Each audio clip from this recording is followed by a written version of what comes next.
إن الحمد لله نحمده ونستعينه ونستغفره ونعوذ بالله من شرور أنفسنا وسيئات أعمالنا من يهده الله فلا مضل له ومن يضلله فلا هادي له وأشهد أن لا إله إلا الله وحده لا شريك له وأشهد أن محمدا عبده ورسوله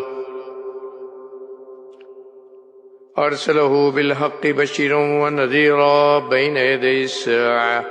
من يطع الله ورسوله فقد رشد ومن يعصيهما فإنه لا يضر إلا نفسه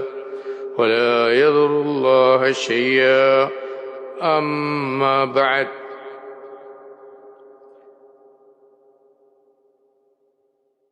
محترم بزرگان دین، اسلامی بھائیوں، اسلامی ماؤں اور بہنوں، نوجوان ساتھیوں،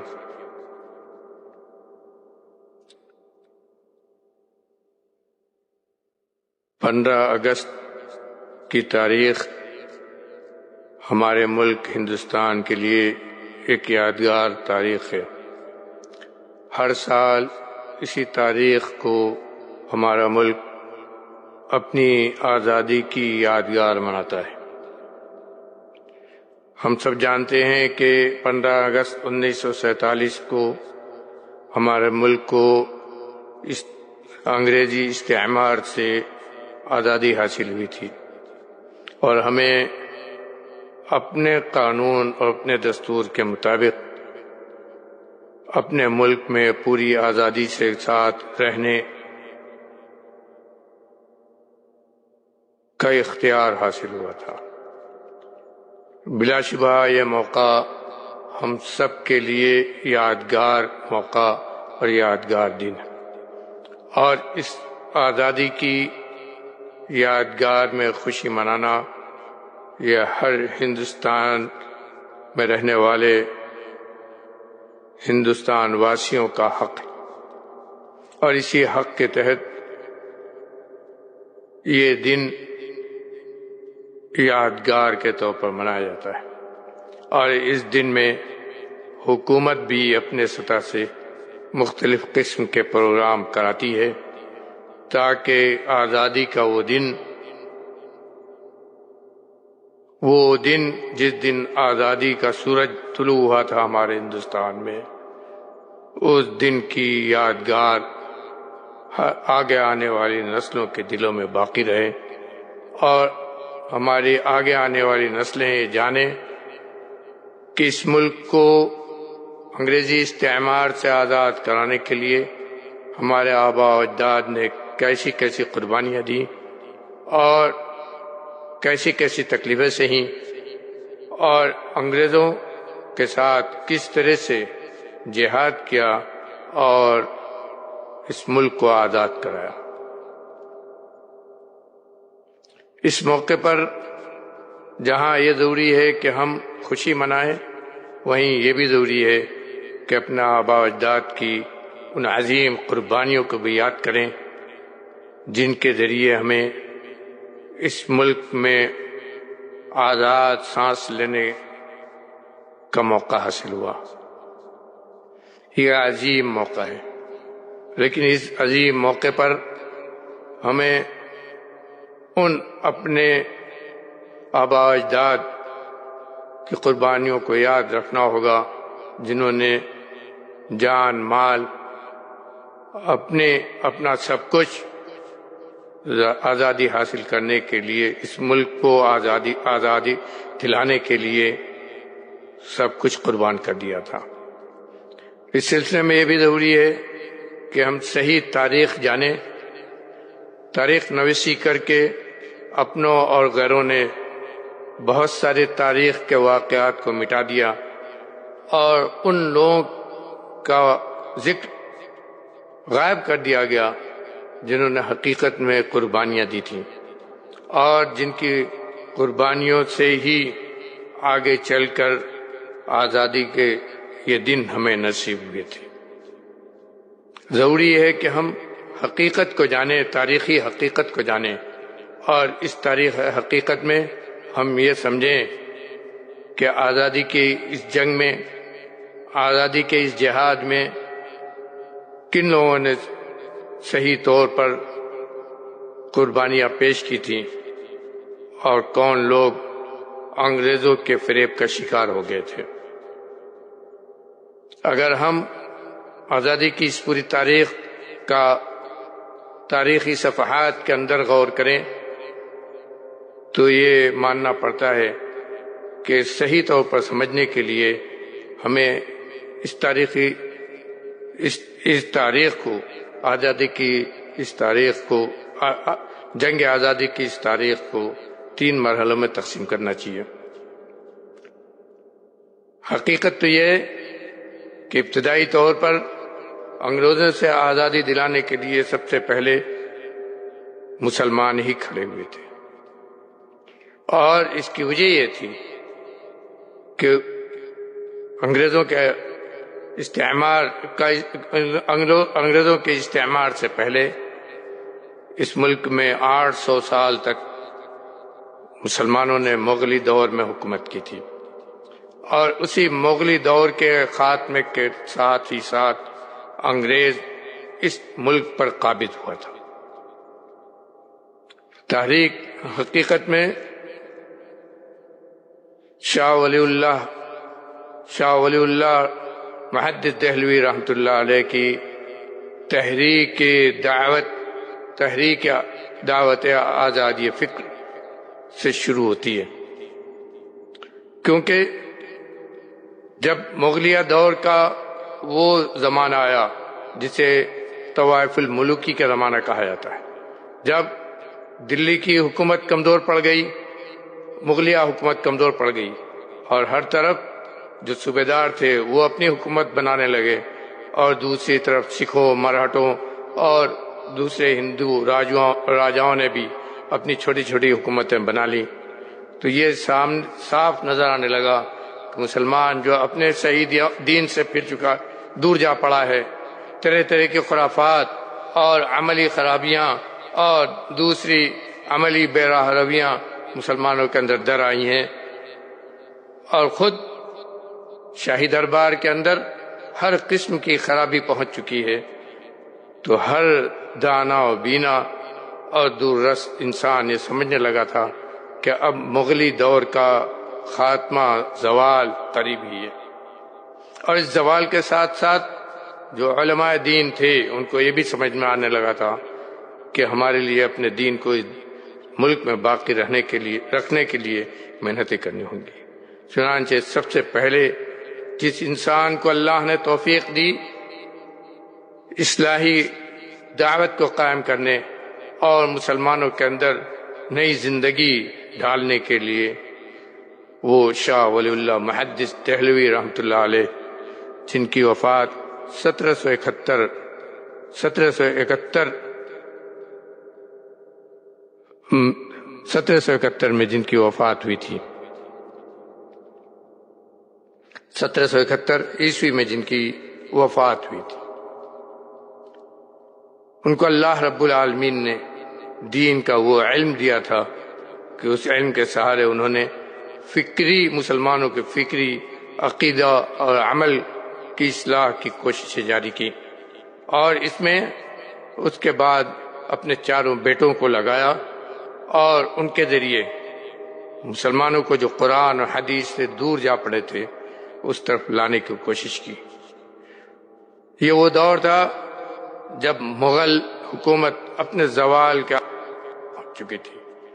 اور ہر طرف طوائف الملوکی چھائی ہوئی تھی۔ انہوں نے مسلمانوں کو فکری طور پر پہلے مسلمانوں کے اندر فکری اصلاح کی کوشش کی، اور اس کے بعد ان کے اولاد و احفاد نے جب حالات سنگین دیکھے تو جہاد کی تحریک شروع کی۔ اس موقع پر اگر ہم تفصیل میں جائیں تو پیچھے بنگال اور پھر میسور کی اسلامی حکومتوں کے زوال کا ذکر کرنا پڑے گا، اس کو چھوڑ کر ہم شاہ ولی اللہ دہلوی محدث دہلوی رحمۃ اللہ علیہ کی تحریک آزادی سے شروعات کریں تو زیادہ اچھا ہوگا، جنہوں نے اپنے بیٹوں کو قرآن و حدیث کی تعلیم دی، اور انہی کے بیٹے شاہ عبدالعزیز رحمۃ اللہ علیہ نے جب انگریزوں کی حکومت کو چاروں طرف پھیلتے ہوئے دیکھا اور انگریزوں کے جبر استبداد کی خبریں ان کے پاس آئیں، پیچھے ٹیپو سلطان کی شہادت ہو چکی تھی، تو انہوں نے باقاعدہ اس غور و خوض کے بعد اس ملک کو دارالحرب قرار دیا اور ہر مسلمان پر جہاد کے واجب ہونے کا فتویٰ جاری کیا، اور اس مشن کو آگے بڑھانے کے لیے انہوں نے جہاں اپنے شاگرد سید احمد شہید کو جہاد کی تیاری کے لیے ابھارا، وہیں ان کے ساتھ شاہ اسماعیل شہید، وہیں ان کے ساتھ اپنے داماد، وہیں ان کے ساتھ اپنے بھتیجے شاہ اسماعیل شہید اور اپنے داماد اور بھانجے مولانا عبدالحی شاہ بڑھانوی کو بھی لگایا، اور ان لوگوں کو مامور کیا اس بات پر کہ انگریزوں کے خلاف جہاد کے لیے تیاری کریں اور اس کے لیے مجاہدین کی بھرتی کریں اور پھر ان کو جہاد کے لیے ٹریننگ دیں۔ چنانچہ اس درمیان شاہ اسماعیل شاہ عبدالعزیز کا انتقال ہو گیا، لیکن جس مہم اور مشن پر انہوں نے ان حضرات کو لگایا تھا، ان حضرات نے اس میں کوئی کوتاہی نہیں کی اور اس کے لیے تیاریاں کی اور ملک کے دور دراز علاقوں کا سفر کیا اور مسلمانوں کو اس جہاد پر ابھارا۔ چنانچہ اسی سلسلے میں آپ کے شہر بنارس میں بھی ان کی آمد ہوئی اور بی بی رضیہ کی مسجد میں آ کر، بارش کا زمانہ تھا، تقریباً 21 دن تک ٹھہرے رہے، جس کی وجہ سے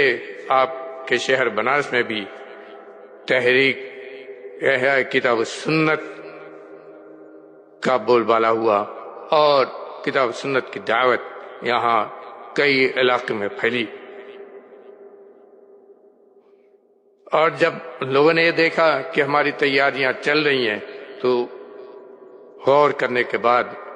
ہندوستان سے نکل کر ہندوستان کے شمالی مغربی سرحد کی طرف، جہاں بلوچستان افغانستان کے علاقے ہیں، اس طرف یہ لوگ اپنا مرکز بنانے کے لیے چلے گئے۔ وہیں انہوں نے اپنا مرکز بنایا، جن کا امیر سید احمد شہید اور جن کے دستراز شاہ اسماعیل شہید اور شاہ عبدالحی اور ان کے رفقائے کار، اور اس علاقے میں جا کر باقاعدہ سوء اتفاق انگریزوں کے بجائے سکھوں سے ان کی جنگیں ہوئی، 7-8 مقابلے بھی ہوئے جن میں ان کو فتح حاصل ہوئی اور اپنا ایک علاقہ انہوں نے مقرر کیا جہاں اسلامی حکومت قائم کی۔ لیکن اللہ کو کچھ اور منظور تھا، قدر اللہ ما شاء فعل، تقدیر کا فیصلہ کچھ اور ہوا۔ چنانچہ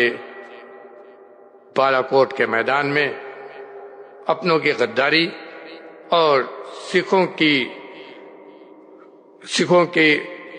دھوکہ دھڑی سے یہ قافلہ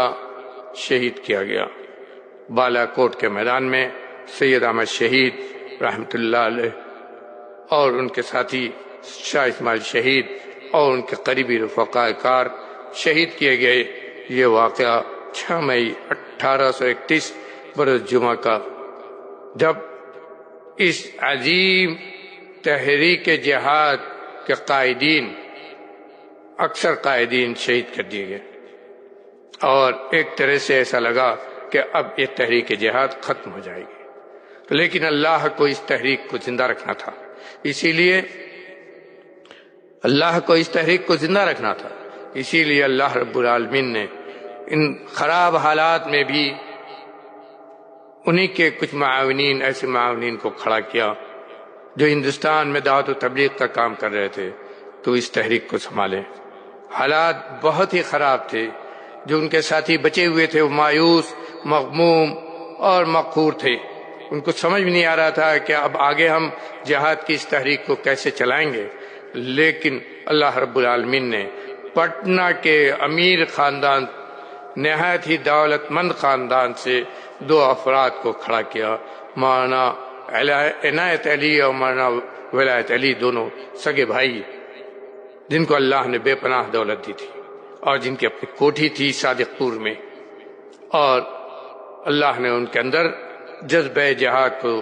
اس قدر بھر دیا کہ انہوں نے اپنا سب کچھ قربان کر کے سرحد کی طرف نکل گئے، اور جو جماعت وہاں ابھی اپنے کو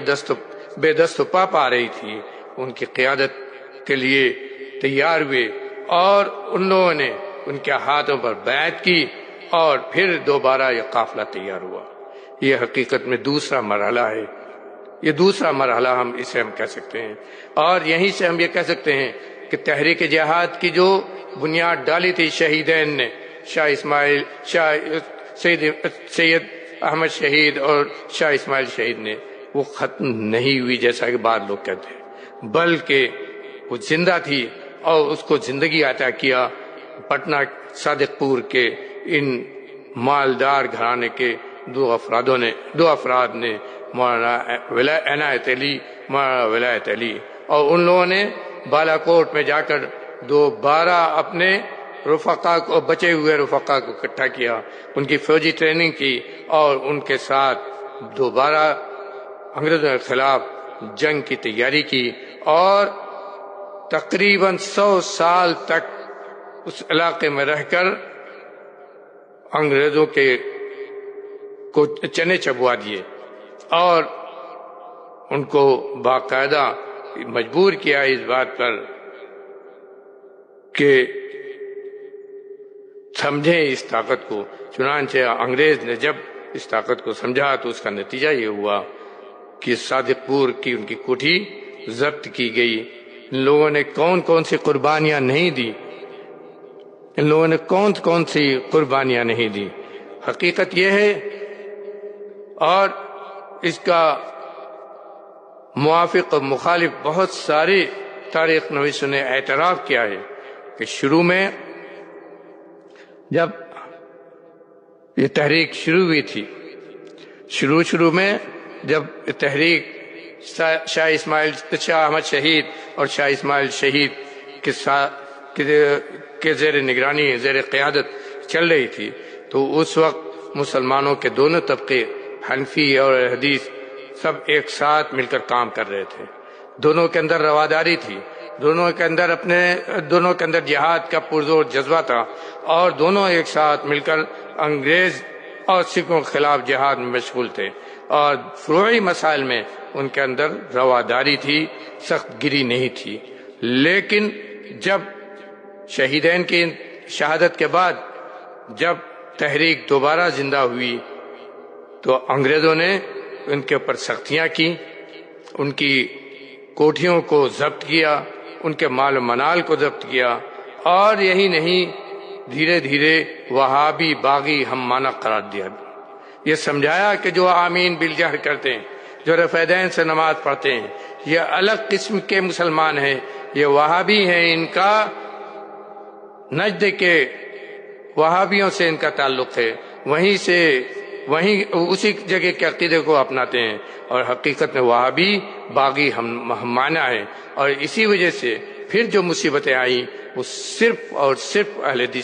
علماء اہل حدیث پر آئی، اور اسی لیے یہ اعتراف کیا ہے مورخین نے کہ جو تحریک چلی اس میں صرف اور صرف اہل حدیثوں ہی کا نام آتا ہے، وہیں پس منظر میں بھی غیر اہل حدیث نظر نہیں آتے ہیں، نہ ان کا کہیں ذکر نظر آتا ہے۔ 100 سال کی یہ تحریک مجاہدین، جس کو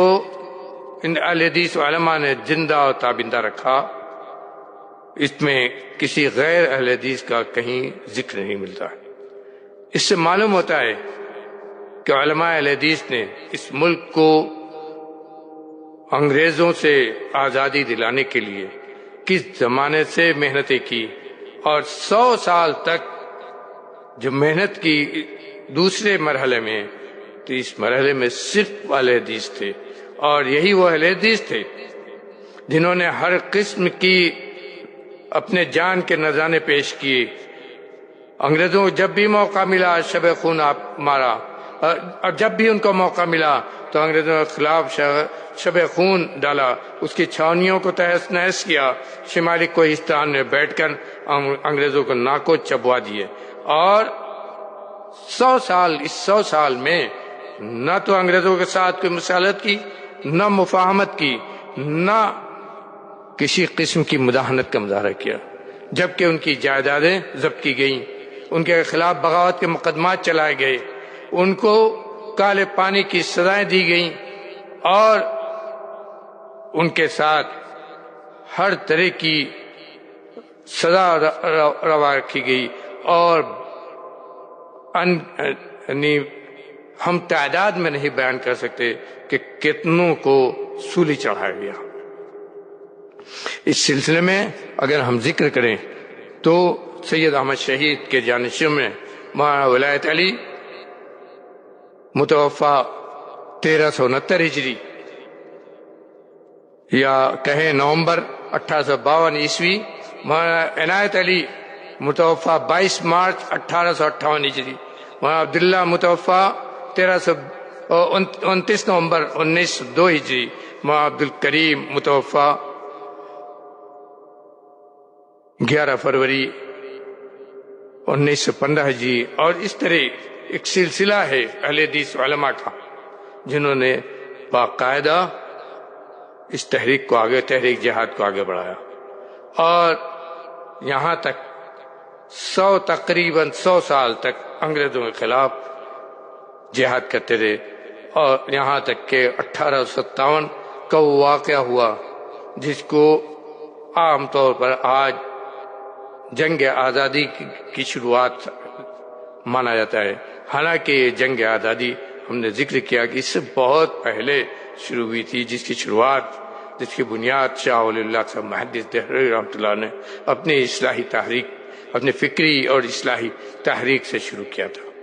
1857 کا واقعے کو عام طور پر ذکر کیا جاتا ہے۔ اس واقعے میں بھی دونوں طرف مسلمان اور سکھ یعنی غیر مسلم دونوں اس میں شریک تھے، اس میں کوئی شک نہیں، اور اس کی وجہ یہ تھی کہ انگریزوں نے جب مسلم غداروں کو، ملت فروشوں کو، مسلمان غداروں کو، اور دوسرے طرف سکھوں کی پیٹھ تھپ تھپا کر سکھوں کو آپس میں لڑایا، اور اس لڑائی کے ذریعے دونوں کو کمزور کیا، اور کمزور کرنے کے بعد ان کے علاقوں میں پورے طور پر قبضہ کیا، اور ہندوستان کے ایک بہت بڑے حصے پر ان کی حکومت ہو گئی۔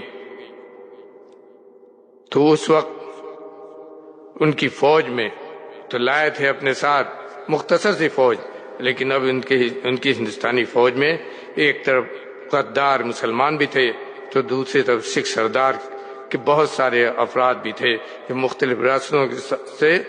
ان کے ساتھ اکٹھا ہو گئے تھے۔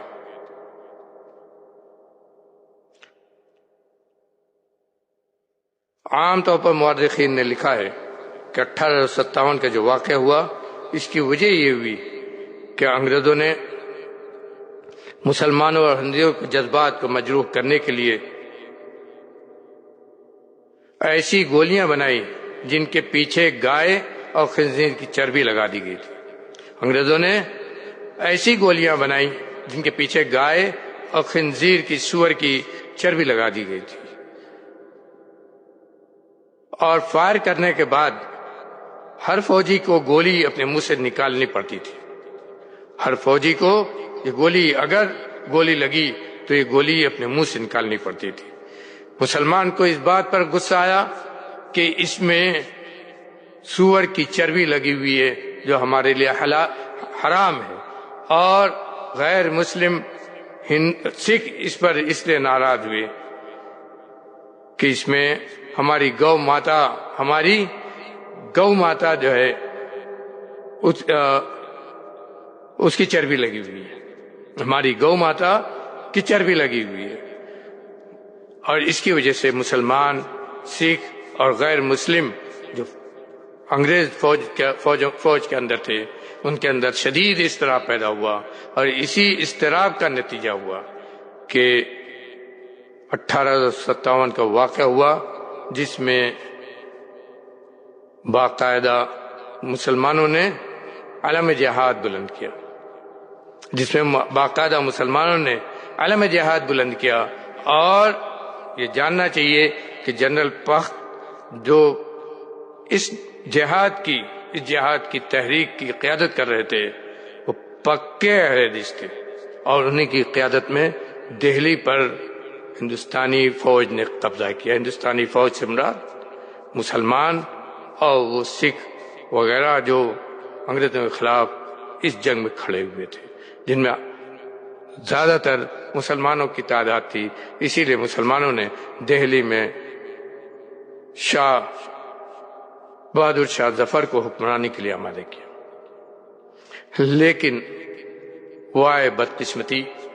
یہاں بھی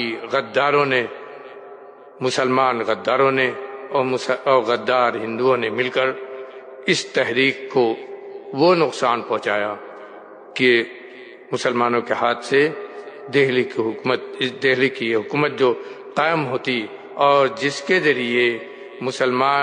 یہ ہندوستان 100 سال پہلے آزاد ہو گیا ہوتا، یہ حکومت ان کے ہاتھوں سے چلی گئی، اور جس کے نتیجے میں سب سے بڑا نقصان یہ ہوا کہ مغلیہ حکومت کا خاتمہ ہوا اور بہادر شاہ ظفر کو شہید کیا گیا۔ اس تحریک میں بھی دیکھیں میرے بھائیوں تو مسلمانوں کا نام 1857 کے اس معاملے میں مسلمانوں کا نام بالکل آگے ہے، اور تاریخ اگر ہم پڑھیں تو بات لمبی ہوتی جائے گی۔ حقیقت یہ ہے کہ اس تاریخ میں سب سے آگے جن لوگوں کا نام ہے وہ ہمارے علماء اہل حدیث ہیں، جنہوں نے ہر مرحلے میں بڑی بڑی قربانیاں دی، اپنے مال کی، اپنے جان کی، اپنے کنبہ و قبیلہ کی، اپنے زمین و جائیداد کی، یہاں تک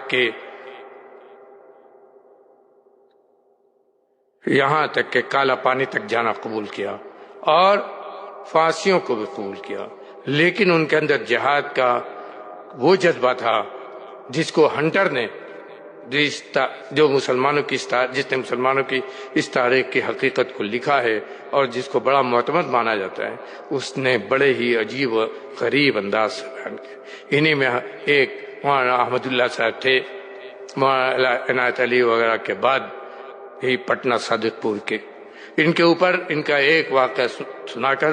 میں اپنی بات ختم کرنا چاہوں گا کہ تحریک آزادی میں کس طرح یہ لوگ اپنے آپ کو قربانی کے لیے پیش کیے ہوئے تھے۔ مولانا احمد اللہ صاحب کے اوپر جب مقدمہ چلایا انگریزوں نے اور یہ حکم دیا کہ ان کو پھانسی دے دی جائے، تو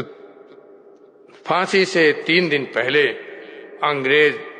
جج اور بڑے بڑے ان کے لوگ گئے ان سے ملنے، تو دیکھا کہ بہت خوش ہیں، اور یہ معلوم ہوا